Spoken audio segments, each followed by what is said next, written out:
बिस्मिल्लाहिर्रहमानिर्रहीम। Welcome to my channel.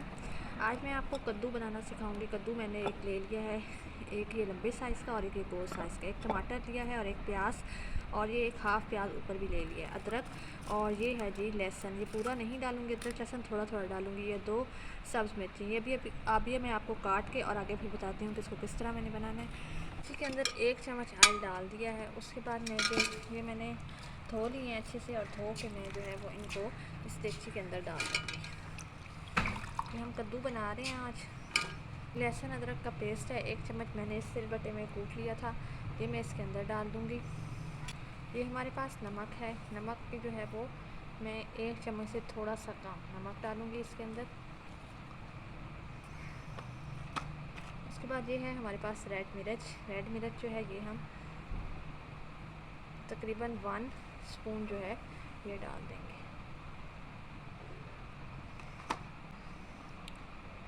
ये मेरे पास हल्दी है, हल्दी मैंने इसके अंदर डाल दी है।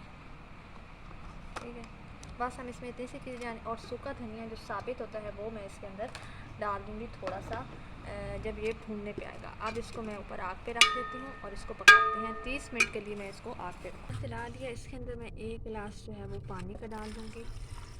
पूरा 1 गिलास मैंने पानी डाला है। और उसके बाद जो है वो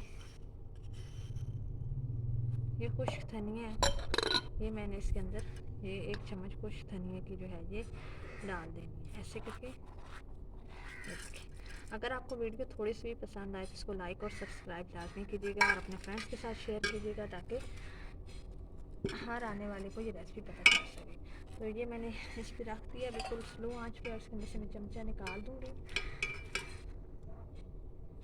इसको मैं ढक अब हम इसको 30 मिनट के लिए ऐसे ही छोड़ देंगे। 30 मिनट के बाद दोबारा हम देखेंगे इसको। आग जो है वो आपने बहुत ज़्यादा तेज़ नहीं रखनी बल्कि स्लो रखनी है, ये खुद ही गल जाएंगे। ये देखिए मैंने इसको 30 मिनट के बाद थोड़ा सा जो है वो भूनना, और इससे कम हो गया। अब ये हमारा कद्दू का सालन तैयार है। अब मैं इसको नीचे उतार लेती हूँ और आपको इसको मैं पतीली में डाल के दिखाती हूँ। चैनल को लाइक और सब्सक्राइब लाजमी कर दीजिएगा और वीडियो को शेयर कीजिएगा। ये देखें हमारे कद्दू का सालन जो है वो तैयार है।